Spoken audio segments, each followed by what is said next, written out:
प्यारे बच्चों, कल मैंने आपको या पिछले वीडियो में कहूँ तो मैंने आपको रसायन विज्ञान की उपयोगिता के बारे में बताया था।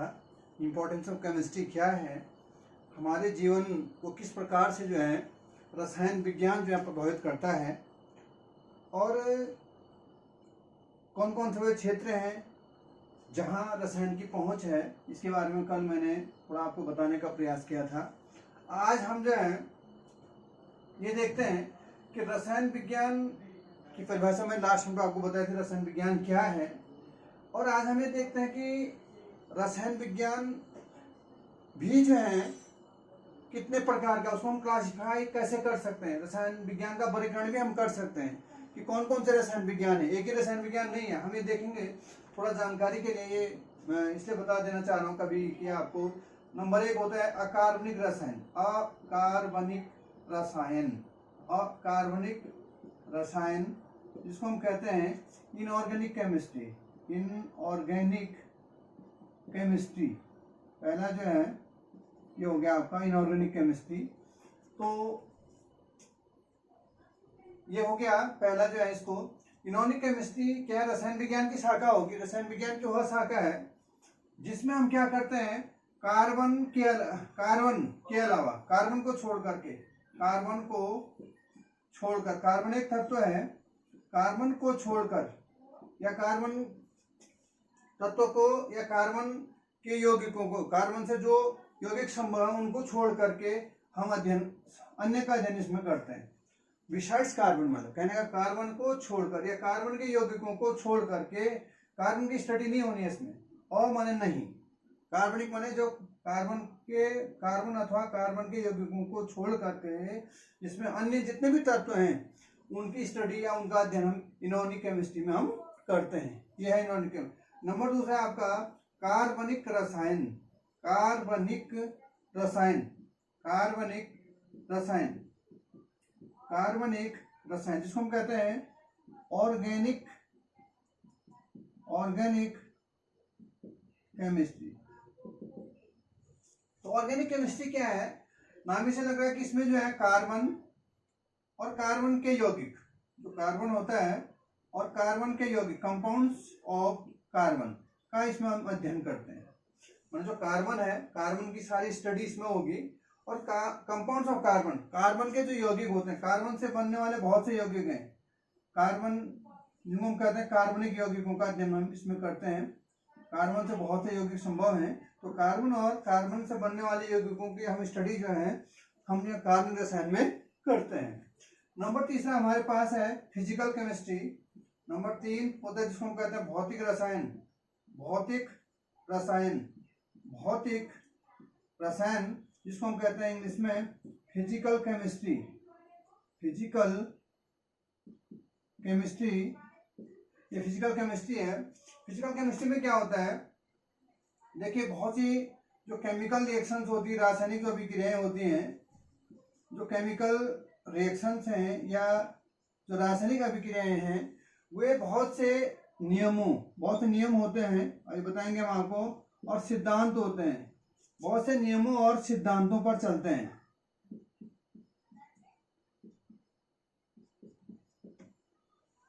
जो भौतिक रसायन क्या है, जो केमिकल रिएक्शंस हैं, रासायनिक अभिक्रियाएं हैं, वे रासायनिक अभिक्रियाएं बहुत से नियमों या सिद्धांतों पर चलती हैं। वो नियम या सिद्धांत होते हैं, उन नियम या सिद्धांतों की स्टडी या वो नियम और सिद्धांत क्या हैं उनकी स्टडी हम भौतिक रसायन के अंतर्गत करते हैं।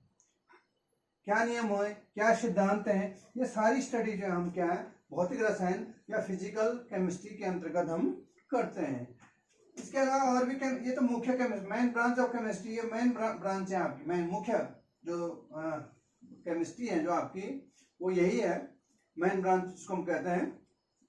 इसके अलावा हमारे पास और भी केमिस्ट्री है जिसको हम कहते हैं, एक हमारे पास होता है विश्लेषिक रसायन। विश्लेषिक रसायन जिसको हम कहते हैं एनालिटिकल केमिस्ट्री। एनालिटिकल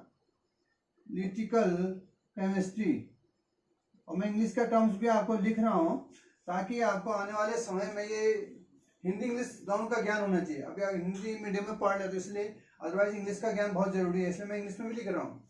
तो विश्लेषिक रसायन क्या होता है? विश्लेषिक रसायन रसायन विज्ञान की वह शाखा है जिसके अंतर्गत जो है हम पदार्थों की जो पहचान करेंगे, जो पदार्थ होते हैं उनकी पहचान करना, विश्लेषण करना, उनका विश्लेषण करना, विश्लेषण उन्हें उसका विश्लेषण करना कि कौन सा पदार्थ होगा, क्या होगा, ये ऐसा है। और उनकी यहाँ पर जो एनालिटिकल केमिस्ट्री, उनकी नाप तोल, सपोज के लिए आपको मेडिसिन बनानी, कोई दवाई बनानी है तो उसमें कितने ग्राम, ऐसा नहीं कि मन मर्जी से तोल दो, जो है उसमें एक हिसाब होता है कितना mg मिलाना होगा। तो पदार्थ की पहचान, पदार्थ की विश्लेषण या पदार्थ की मात्रा का अध्ययन से, पदार्थ की जो मात्रा है, पदार्थ की मात्रा से संबंधित नाप तोल जो है, नाप है, तोल है, तोल कितने ग्राम लेना पड़ेगा, कितना लेना पड़ेगा, ये सॉल्यूशन कितने, इसमें कितना ग्राम हुए करना पड़ेगा, ये सारा जो है ये आता है हमारा विश्लेषण रसायन में या एनालिटिकल केमिस्ट्री में। पदार्थ की पहचान, उसका विश्लेषण करना और पदार्थ की मात्रा का जो निर्धारण होता है वो हम करते हैं विश्लेषिक रसायन में। इसके अलावा भी और भी केमिस्ट्री है, या आपको बात नहीं, कोई बच्चा हायर एजुकेशन में पढ़ता है तो इस सब प्रकार की केमिस्ट्रीज आपको हायर एजुकेशन में मिल जाती है। वहाँ पे जो है सब प्रकार का अध्ययन करना पड़ता है। यहीं पर आपके जो लेसन्स हैं उन लेसन्स में भी आपको ये सब प्रकार के अकादमिक जो इनऑर्गेनिक पोर्शन है ये मिलेगा। ऑर्गेनिक केमिस्ट्री आपका सेकंड वॉल्यूम में मिलेगा। आपका जो भौतिक रसायन है ये आपके फर्स्ट वॉल्यूम में, जैसे आपका जो केमिकल इक्विलिब्रियम, जिसको रासायनिक साम्य कहते हैं, और थर्मोडायनेमिक्स हो गया जिसको हम ऊष्मागतिकी कहते हैं, ये कुछ ऐसे लेसन है जो आपके फिजिकल केमिस्ट्री के मैं आपको बताऊंगा जब पढ़ाऊंगा। तो ये वॉल्यूम जो आपका फर्स्ट है उसमें है। और विश्लेषित रसायन का आपका यहाँ पे बहुत कम है। अभी कल परसों जब हम द्रव्य के मापन के बारे में बताएंगे तो उसमें थोड़ा बहुत है, बाकी यहाँ पर हम विश्लेषित रसायन की यहाँ पर हम इसका यूज कम कर रहे हैं, हायर क्लासेस में इसका यूज होगा। इसके अलावा भी हम कह सकते हैं और भी केमिस्ट्री है, जैसे आपका industrial chemistry. Industrial chemistry Hindi में लिखूं, इंग्लिश में लिखने की थोड़ा आदत है, जिसको हम कहते हैं औद्योगिक रसायन। औद्योगिक रसायन, औद्योगिक रसायन, इंडस्ट्रियल केमिस्ट्री जिसको हम कहते हैं इंडस्ट्रियल केमिस्ट्री।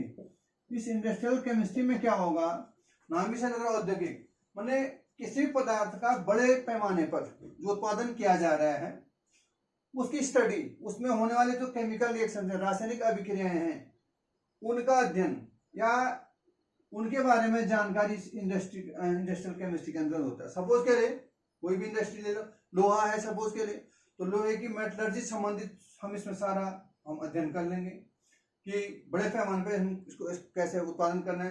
जैसे प्लास्टिक कल बताया था, सपोज के प्लास्टिक है तो प्लास्टिक एक उद्योग है, उसके बारे में तमाम प्रकार की जो केमिकल रिएक्शन है, पॉलीमराइजेशन है, बहुलीकरण है, या उसमें टेम्परेचर कितना होता है, प्रेशर कितना होता है, इस तमाम कंडीशन, ताकि हमारा जो उत्पादन है वो ज़्यादा से ज़्यादा औद्योगिक बड़े स्तर पर हो। उद्योग मैंने इससे मतलब है बड़े स्तर पर उत्पादन करने, किसी भी उसमें जो रिएक्शंस होती हैं, वो कंडीशंस होती हैं, उनका अध्ययन जो है हम क्या करते हैं, औद्योगिक रसायन में करते हैं। इसके अलावा जो है आपका कृषि रसायन भी कह सकते हैं, कृषि रसायन, agricultural chemistry, cultural chemistry. Agriculture जो केमिस्ट्री होती है, नाम ही से लग रहा है कृषि रसायन, माने रसायन, ऐसी रसायन विज्ञान की शाखा जिसमें हम जो है कृषि से संबंधित, माने कृषि को हम कैसे उन्नत कर सकते हैं। कृषि में जैसे आपके तमाम प्रकार के फर्टिलाइजर्स आते हैं, जो हमारे जो उर्वरक, जिसको मैंने कहा था कि वो हमारे जो उर्वरक हैं, जैसे कुछ उर्वरक जैसे NPK बताया था या सुपर फॉस्फेट और लाइम बताया था, तो किस प्रकार से हम ये क्या कर सकते हैं, हमारे कृषि को बढ़ा सकते हैं। कहने का कृषि के क्षेत्र में जो रसायन का यूज आप करेंगे ताकि आपकी पैदावार बढ़े, उसको हम कहेंगे कृषि रसायन। इसके अलावा और एक महत्वपूर्ण रसायन है जिसको हम कहते हैं बायोकेमिस्ट्री, जिसको हम कहते हैं जैव रसायन, जिसको हम कहते हैं जैव रसायन, या जिसको हम कहते हैं बायोकेमिस्ट्री। बायोकेमिस्ट्री, ये बायोकेमिस्ट्री है। तो बायोकेमिस्ट्री या जैव रसायन, नाम ही से लगकर दो चीजें इसमें, जैव भी है रसायन भी है। बायो जीव से मतलब है आपका, बायो जीव क्या है, पौधे हो गया, जंतु हो गए, एंड केमिस्ट्री मतलब कहने का मतलब जीव जंतु होते हैं, उनके शरीर में बहुत सी अभिक्रियाएं होती हैं। उन अभिक्रियाओं को यहाँ पर हम कहते हैं बायोकेमिकल रिएक्शन। क्या रिएक्शन है वो? Biochemical reaction. बायोकेमिकल रिएक्शन इनको हम कहते हैं, जिसको हम कहते हैं जैव रासायनिक अभिक्रियाएं कहेंगे उनको। इनको हिंदी में क्या कहेंगे हम? जैव रासायनिक अभिक्रियाएं कहेंगे हम इसको। बहुत सी उसमें केमिस्ट्री भी है, बायो भी है। तो जैसे डाइजेशन है, रिस्पिरेशन है, या प्लांट के केस में हम देखें फोटोस, जैसे ह्यूमन बीइंग के केस में देखें रिस्पिरेशन, रिस्पिरेशन या रिस्पायरेशन जिसको हम कहते हैं, इसके बारे में जानना कि कितना ग्लूकोज का ऑक्सीडेशन हो रहा है, ये हो रहा है, सो रहा है, कितने एटीपी बन रहे हैं, सारा इसमें जानना है आपका। या इसका जैसे आपका रिस्पिरेशन हो गया, या जैसे डाइजेशन है, इसके बारे में जानना पड़ेगा कौन सी रिएक्शंस होती हैं, कौन से एंजाइम रिएक्शंस करता है, बहुत सी चीजें हैं। डाइजेशन हो गया। इसी प्रकार से आपका ये प्लांट सेल में जैसे क्रैब साइकिल होता है, क्रैब साइकिल, और अदर भी साइकिल होते हैं। तो इनके बारे में जानना, मतलब जीवों के शरीर के अंदर जो होने वाली रिएक्शंस होती है उनको कहते हैं बायोकेमिकल रिएक्शन, जैव रासायनिक अभिक्रियाएं। उनका जो अध्ययन है उसको हम कहते हैं बायोकेमिस्ट्री या जैव रसायन कहते हैं। आजकल जो एक इमर्जिंग साइंस है, बहुत से बच्चे जो हैं आगे इसमें स्पेशलाइजेशन लेते हैं और अपने करियर को आगे बढ़ाते हैं। तो जैव रसायन ये है। तो इस प्रकार से ये रसायन की कुछ शाखाएं थी। ब्रांचेज ऑफ केमिस्ट्री भी इसको कह सकते हैं, क्लासिफिकेशन का हो, या इसको हम ब्रांचेस कह सकते हैं, branches of chemistry. Branches of chemistry मतलब रसायन की शाखाएं भी हम कह सकते हैं, या क्लासिफिकेशन के मतलब रसायन विज्ञान कैसे वर्गीकरण कर सकते हैं हम, ये भी कह सकते हैं। अगर इसको ऐसे भी कह सकते हैं ब्रांचेज ऑफ केमिस्ट्री, रसायन विज्ञान की कौन कौन सी हम शाखाएं हैं। तो दिखाया थोड़ा सा केमिस्ट्री के बारे में हमने, क्योंकि हमने केमिस्ट्री की जब उपयोगिता बताई तो हम केमिस्ट्री की ब्रांचेस या केमिस्ट्री के बारे में भी जानना हमको आवश्यक है।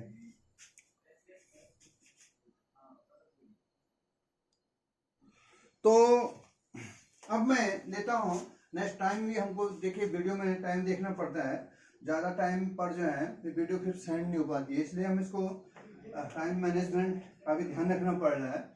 अब मैं लेता हूँ इसमें, अब हम देखते हैं हमारा एक टॉपिक है द्रव्य। द्रव्य या मैटर क्या चीज है? द्रव्य या मैटर। हम लेते हैं द्रव्य, जिसको हम कहते हैं द्रव्य, या जिसको हम कहते हैं मैटर।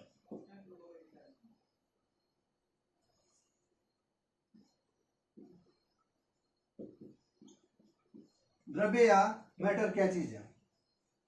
जैसा मैं आपने बताया था, रसायन विज्ञान क्या है, जिसमें हम क्या करते हैं, द्रव्य का संगठन, द्रव्य के गुणों और द्रव्य के उपयोग के हम अध्ययन करते हैं। जो द्रव्य है उसका संगठन, वो द्रव्य क्या चीज है, वो द्रव्य का संगठन मतलब वो किससे निर्मित है, उनमें कौन कौन से अणु हैं, उनकी क्या व्यवस्था है, उनके गुणों जिसको हम कहते हैं, उनके गुणों का हम अध्ययन करते हैं, और उसके उपयोग के बारे में हम रसायन विज्ञान के अंदर हम अध्ययन करते हैं। तो अब हम देखेंगे द्रव्य क्या चीज है।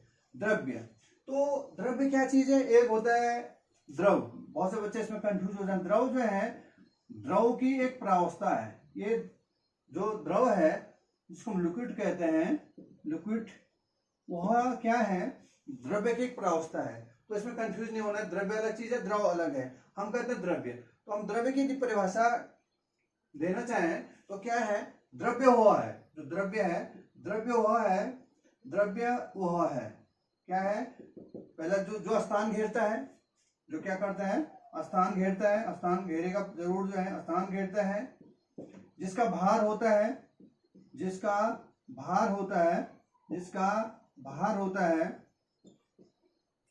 अगला, जिसका ज्ञान हम अपनी ज्ञानेंद्रियों के द्वारा कर सकते हैं, अपनी ज्ञानेंद्रियों के द्वारा कर सकते हैं, ज्ञानेंद्रियों के द्वारा कर सकते हैं। और नेक्स्ट है कि जिसका वेग प्रकाश के वेग के समान नहीं हो सकता है। जिसका जो वेग है, जिसका वेग लाइट के इक्विवेलेंट, लाइट के समान नहीं हो सकता है, तो यह है द्रव्य। तो द्रव्य की परिभाषा क्या होगी? द्रव्य वह है जो स्थान घेरता है, जिसका भार होता है, जिसका क्या होता है? भार होता है, और जिसका ज्ञान हम अपने ज्ञान इंद्रियों के द्वारा कर सकते हैं। ज्ञान इंद्रियों के द्वारा भी आप कर सकते हैं इसको। ज्ञान इंद्रिय हमारी होती है, जैसे क्या क्या होते हैं?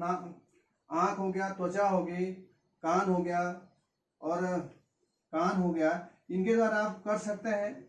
और जिसका वेग प्रकाश के वेग के समान नहीं होता, क्योंकि प्रकाश का वेग सबसे ज्यादा होता है। आप जानते होंगे प्रकाश का वेग जो है 3 × 10⁸ मीटर पर सेकंड ये होता है। प्रकाश का जो वेग होता है वो 3 × 10⁸ मीटर पर सेकंड, बहुत ज्यादा। प्रकाश जो है 1 सेकंड में कितना? 3 × 10⁸। मतलब 3 के पीछे कितने शून्य लगा दें? 8 शून्य लगा दें, उस संख्या को यदि पढ़ें तो उतना मीटर 1 सेकंड में चलता है। तो प्रकाश का वेग सबसे ज्यादा होता है। तो इसलिए द्रव्य हुआ है जिसका वेग प्रकाश के वेग के समान नहीं हो सकता है। अब हमारे पास जितने भी चीजें आप देख रहे हैं अपने आसपास, कलम है, पेंसिल है, ब्लैक बोर्ड है, घड़ी है, सब द्रव्य है, उसमें द्रव्य से बना है। उसमें क्या? द्रव्य है। तो ये हो गया आपका द्रव्य। जैसे हमने कहा कोई भी कण भी है सपोज के लिए, वो स्थान घेरेगा, उसका कुछ ना कुछ भार होगा, वो नीचे गिर जाएगा, माने उस पर जो ग्रेविटेशन फोर्स लगेगा आपका, क्या कहते हैं उसको, गुरुत्वीय बल लगेगा। और इसका हम अपने ज्ञान के द्वारा, सपोज के लिए कोई हमारे हाथ में 50 पैसे का सिक्का रख देता है, तो या 1 रुपए का सिक्का रख देता है, तो चलो हम उसको वो ना बताएं कितने, लेकिन हम ये कह देंगे सिक्का है। कोई हमारे हाथ में पानी, हम आंख बंद कर देते हैं और हमारे हाथ में जो है हम कह देते हैं, कोई पानी रख देता है, हम कह सकते हैं पानी है। तो इस प्रकार से हमको आभास हो जाता है। तो ये क्या है? द्रव्य है। अब जो है, जो द्रव्य है, द्रव्य 3 प्रावस्थाओं में रहते हैं। तो द्रव्य का वर्गीकरण कहें तो प्रावस्था के हिसाब से हम कहें तो जो द्रव्य है जिसको मैटर कहते हैं, द्रव्य या मैटर हम कहते हैं, उसकी 3 प्रावस्थाएं हैं। नंबर 1, ये सभी जानते हैं आप सभी लोग, मेन मुख्य जो प्रावस्था है वो है ठोस, जिसको हम कहते हैं सॉलिड। दूसरा होता है आपका द्रव, जिसको हम कहते हैं लिक्विड, और तीसरा होता है आपका गैस, जिसको हम कहते हैं गैस। ये द्रव्य की 3 मुख्य प्रावस्थाएं हैं, ठोस, द्रव और गैस। अब हम थोड़ा सा लेते हैं, थोड़ा सभी बच्चे इसको जानते हैं, लेकिन थोड़ा सा मैं इसमें वो ले रहा हूँ। ठोस क्या होते हैं? मोटी बात कहें तो ठोस क्या होते हैं, यदि मोटी परिभाषा कहें, ठोस वो होते हैं, जैसे आपने ये पेन ठोस है, तो क्या है, जो ठोस होते हैं जो दबाने से नहीं दबते हैं। मोटी बात, दबाने हम तो दबते नहीं, लेकिन एक्चुअली में जो ठोस होते हैं, ठोस क्या है?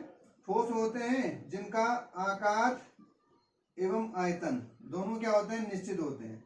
आकार एवं आयतन दोनों क्या होते हैं? निश्चित होते हैं इनके। एक तो ये है। अब होता क्या है, जो ठोस होते हैं, एक अणुगति सिद्धांत है, तो अणुगति सिद्धांत के आधार पर जो है, कोई भी चाहे ठोस है, द्रव है, गैस है, वो परमाणु से बने हैं। तो इसमें भी परमाणु होंगे, ये परमाणु से बना हुआ है। द्रव्य छोटे छोटे कणों से बना है, जिन्हें परमाणु कहते हैं। कोई भी द्रव्य है, चाहे ठोस है, चाहे द्रव है, चाहे गैस है, द्रव्य छोटे छोटे कणों से बना है, जिन्हें हम क्या कहते हैं? परमाणु कहते हैं। वो छोटे छोटे जो कण हैं, उनको हम क्या कह रहे हैं? परमाणु कह रहे हैं। ये एक परमाणु है, छोटे छोटे कण है। अब ठोस के केस में क्या होता है कि ठोस के जो 2 कण हैं, उनके बीच का जो स्थान है, इसको हम कहते हैं अंतराणुक स्थान। अंतराणुक स्थान इंग्लिश में कहते हैं इसको इंट्रामोलिक्यूलर स्पेस। और 2 जो अणु हैं या 2 कण हैं, 2 कणों के बीच जो लगने वाला फोर्स है, उसको हम कहते हैं अंतराणुक आकर्षण बल। ये कहते हैं, इसको हम कहते हैं intramolecular molecular force, intra molecular force, ये हम इसको कह लेते हैं। तो ठोस में क्या होता है, तो ठोस होता है इसमें दो कण जो होते हैं या जो परमाणु होते हैं उनके बीच जो है अंतराणु स्थान, अंतराणु स्थान कहने के लिए जो दूरी है वह क्या होती है, बहुत कम होती है। जब कणों के बीच या परमाणुओं के बीच जब क्या होता है अंतराणु का स्थान कम होता है तो इनके बीच जो अंतराणु का आकर्षण बल वो बढ़ जाता है। ठोस में क्या होता है कि एक अणु और दूसरे अणु के बीच परबल आकर्षण बल होता है, जिसके कारण ये अणु एक दूसरे से पृथक नहीं हो पाते हैं, बल्कि अपनी मध्यमान स्थिति के इधर उधर, मानी यहीं पे कंपन करती है, ये कण है तो अपनी मध्यमान स्थिति के इधर उधर कंपन करता है। तो जिस कारण से क्या होता है, क्योंकि ठोसों में क्या होता है, जो अवयवी कण है या परमाणु है उनके बीच जो है अंतराणु का स्थान क्या है, अंतराणु का स्थान बहुत कम है और परिणाम स्वरूप अंतराणु का आकर्षण बल अधिक लगता है, जिसके कारण ठोस के दो कण या ठोस में उपस्थित दो परमाणु एक दूसरे से पृथक नहीं हो पाते हैं और अपनी मध्यमान स्थिति की गति करते हैं, जिस कारण से ठोसों का आकार एवं आयतन दोनों क्या होता है, निश्चित होते हैं। ये है किसके बारे में, ठोसों के बारे में। अब यदि हम थोड़ा सा द्रव के बारे में लेते हैं तो इसी परिभाषा में हम क्या करते हैं इसी बात को हम थोड़ा बढ़ा देते हैं।